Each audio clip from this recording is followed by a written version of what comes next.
வணக்கம். பரபரப்பு மீடியா செய்திகளுக்காக நான் நிரோஷன். கிழக்கு ஆசிய சக்தியாக சீனாவின் விரைவான கடற்படை அதிகரிப்பின் ஒரு பகுதியாக சீன விமானம் தாங்கி கப்பல் படைக்கு ஆட்சேர்ப்பு செய்யப்பட்ட போர் விமானிகளின் எண்ணிக்கை இந்த ஆண்டு சாதனை அளவை எட்டியதாக சீன ஊடகங்கள் செய்தி வெளியிட்டுள்ளன. சீன விமானம் தாங்கி கப்பலிலிருந்து விமானங்கள் இயக்கும் விமானிகளே இப்போது பெரிய எண்ணிக்கையில் இணைத்துக் கொள்ளப்படுகின்றனர். சீனா உலகின் மிகப்பெரிய கடற்படையை இயக்குகிறது.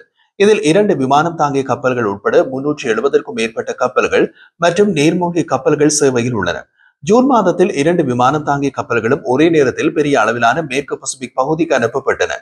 இது சீனாவின் வளர்ந்து வரும் கடற்படை சக்தியை நிரூபிக்கிறது.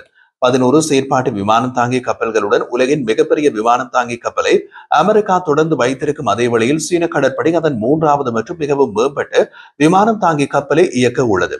சீனா தமது நாட்டின் முதல் அணுசக்தியால் இயங்கும் விமானம் தாங்கி கப்பலை உருவாக்க திட்டமிட்டுள்ளதாக கூறப்படுகிறது. இதில் தெரிந்து கொள்ள வேண்டிய முக்கிய விஷயம் என்ன? சீன கடற்படையின் அதிகாரப்பூர்வ பெயரான மக்கள் விடுதலை ராணுவ கடற்படை இந்த ஆண்டுக்கான அதன் விமானிகள் ஆட்சேர்ப்பை சமீபத்தில் முடித்துவிட்டது. சேர்க்கையில் உயர்நிலை பள்ளி பட்டதாரிகள், கடற்படை விமான பள்ளிகளை சேர்ந்த மாணவர்கள் மற்றும் ராணுவ மற்றும் சிவில் பல்கலைக்கழகங்களில் இருந்து சமீபகால இளங்கலை மற்றும் முதுகலை பட்டம் பெற்றவர்கள் அடங்குவர் என்று அறிக்கை கூறுகிறது. ஆட்சேர்ப்பு வட்டாரங்கள் பெருகிய முறையில் மாறுபட்டதாகவும் புதிய சவால்களுக்கு உகந்ததாகவும் இருப்பதாக அது விவரித்தது. விமானம் தாங்கி கப்பல் அடிப்படையிலான போர் விமானிகளுக்கான தரநிலைகளை பூர்த்தி செய்யும் வேட்பாளர்களின் எண்ணிக்கை மற்றும் தகுதி வாய்ந்த விண்ணப்பதாரர்களின் வீதம் இரண்டும் சாதனை அளவை எட்டியுள்ளன என்று அறிக்கை கூறியது.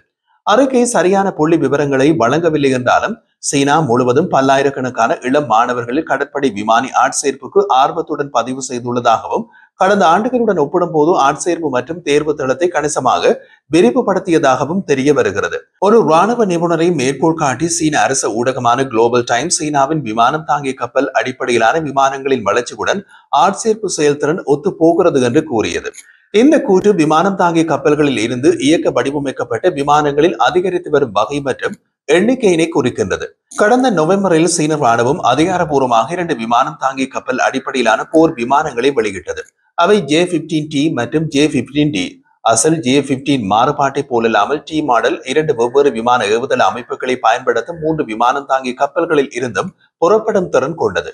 இதற்கிடையில் J-15 குடும்பத்தின் D வகை மின்னணு போர் நடவடிக்கைகளை மேற்கொள்ள வடிவமைக்கப்பட்டுள்ளது.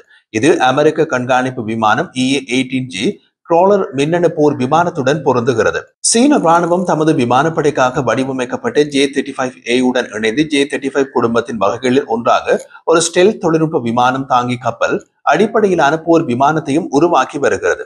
மறுபக்கத்தில் சீனா இருக்கும் அதே பிராந்தியத்தில் உள்ள அமெரிக்காவின் முக்கிய நட்பு நாடான ஜப்பான் தமது நாட்டின் அருகே சீனாவின் ராணுவ இருப்பு குறித்த கவலைகளுக்கு மத்தியில் விமானம் தாங்கி விமானங்களில் இருந்து இயக்கம் திறன் கொண்டு அதன் முதல் ஸ்டெல்த் தொழில்நுட்ப போர் விமானங்களை நிலைநிறுத்த உள்ளது.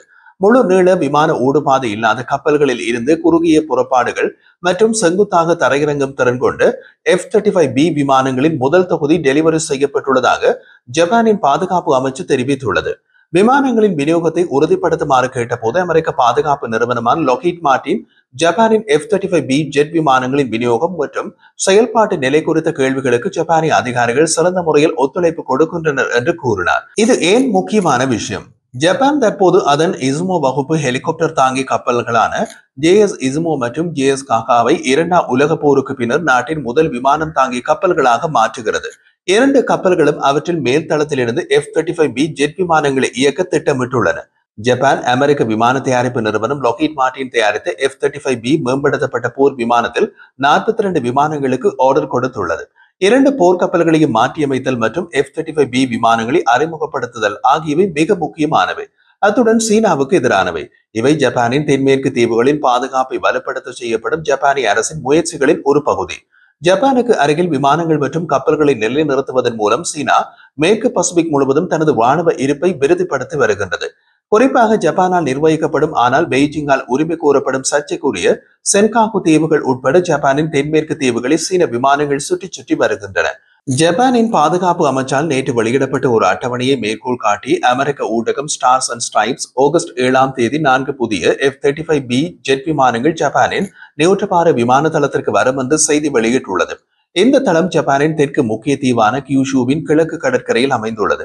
2025 நிதியாண்டில் ஜப்பானுக்கு 8 F-35B விமானங்களை வழங்க திட்டமிடப்பட்டுள்ளது. மீதமுள்ள 4 விமானங்களுக்கான விநியோக தேதி இன்னமும் இறுதி செய்யப்படவில்லை என்று ஜப்பானின் பாதுகாப்பு அமைச்சு தெரிவித்துள்ளது. F-35B விமானங்கள் 2027ஆம் ஆண்டு ஜப்பானின் இசுமோ விமான தளத்திலும் மற்றும் 2028ஆம் ஆண்டு ஜப்பானின் விமான தளத்திலும் நிறுத்த திட்டமிடப்பட்டுள்ளது. ஆகஸ்ட் மற்றும் செப்டம்பர் மாதங்களுக்கு இடையில் ஜப்பானுக்கு அதே வகை விமானங்கள் இயக்கும் பிரிட்டிஷ் விமானம் தாங்கிய கப்பலான HMS பிரின்ஸ் ஆஃப் வேல்ஸின் திட்டமிடப்பட்ட வருகைக்கு முன்னதாக F-35B விமானங்களின் திட்டமிடப்பட்ட ஜப்பானிய வருகை தேதி வருகிறது. பிரிட்டிஷ் விமானம் தாங்கிய கப்பலின் பயணத்தின் போது ஜப்பானின் காகா விமான தளத்திலிருந்து பிரிட்டிஷ் போர் விமானங்கள் இயக்க திட்டமிட்டுள்ளதாக கூறப்படுகிறது. ஜப்பானின் 2025 பாதுகாப்பு வெள்ளை அறிக்கையில் சீனா பற்றிய எச்சரிக்கை வெளியாகியுள்ளது. அதன் வாக்கியங்களில் சீனா தனது தேசிய பாதுகாப்பு செலவினங்களை விரைவாக அதிகரித்து வருகிறது. இதன் மூலம் அதன் ராணுவ திறனை தரமான மற்றும் அளவு ரீதியாக விரைவாகவும் மேம்படுத்தி வருகிறது மற்றும் ஜப்பானின் சென்காகு தீவுகள் மற்றும் பசிபிக் உட்பட கிழக்கு சீன கடலில் அதன் நடவடிக்கைகளை தீவிரப்படுத்துகிறது என்று கூறப்பட்டுள்ளது. அமெரிக்க விமானம் தயாரிப்பு நிறுவனம் லாக்ஹீட் மார்டின் வெளியிட்ட அறிக்கையில் F-35B குறுகிய புறப்பாடு செங்குத்து தரையிறக்கம் STOVL திறன் கொண்ட முதல் சூப்பர்சோனிக் ரேடார் தவிர்க்கும் ஸ்டெல்த் தொழில்நுட்ப விமானம். இதன் முன்னணி போர் மண்டலங்களுக்கு அருகில் உள்ள பல்வேறு கப்பல்கள், சாலைகள் மற்றும் கடுமையான தளங்களில் இருந்து இயக்க தனித்துவமான திறனை அளிக்கின்றது. இந்த ரக விமானம் ஜப்பானின் பூகோள அமைப்பு மற்றும் பாதுகாப்பு தேவைகளுக்கு மிகவும் உகந்தது என்று கூறப்பட்டுள்ளது. அடுத்து என்ன நடக்கிறது என்பதை பார்க்க வேண்டும். ஜப்பான் அதன் தென்மேற்கு தீவுகளின் பாதுகாப்பு நிலைமையை மேம்படுத்த என்ன கூடுதல் நடவடிக்கைகளை எடுக்கும் என்பதை பார்க்க வேண்டும். சீன விமானம் தாங்கிய கப்பல்களின் அதிகரித்த நடமாட்டம் காரணமாக ஜப்பான் தமது F-35B விமானங்களின் எண்ணிக்கையினை அதிகரிக்கும் சாத்தியம் உள்ளது.